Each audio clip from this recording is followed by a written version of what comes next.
There's an awful lot of Tories standing down at the next general election, so we're going to talk about some of the big names leaving, but also get to know some of the lesser known MPs before they go, like Charles Walker, who said this on the 19th of October 2022. What do you do next? How do you move on from this? Well, I'm leaving Parliament at the next general election, and I'm leaving voluntarily. But unless we get our act together and behave like grown-ups, I'm afraid many hundreds of my colleagues, perhaps 200, will be leaving at the behest of their electorate. So, some context. It was the last days of the mini-reign of Liz Truss after the mini-budget, and a vote on fracking descends into chaos as it becomes a vote on confidence in Truss herself.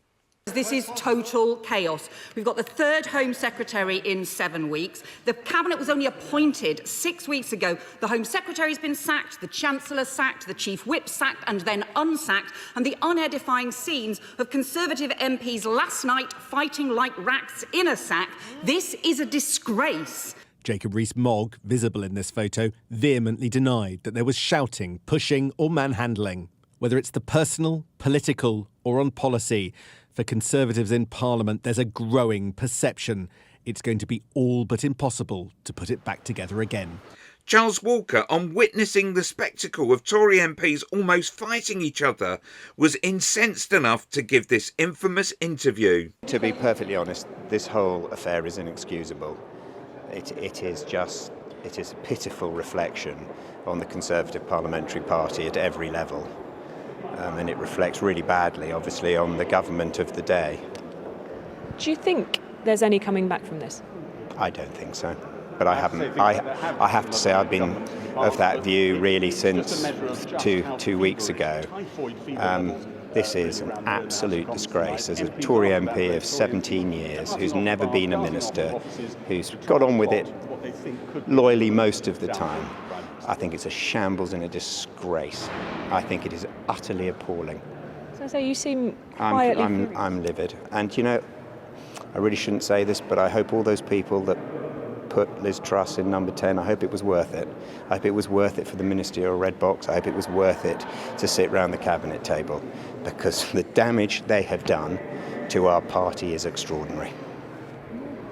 I'm sorry, it's very difficult to convey. You look just furious about this. I am. I've had enough.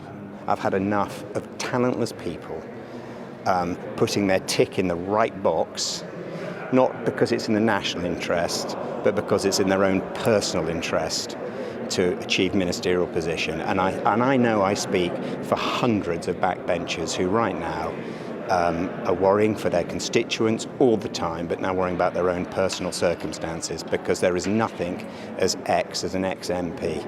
And a lot of my colleagues are wondering, as many of their constituents are wondering, how they're going to pay their mortgages if this all comes to an end soon.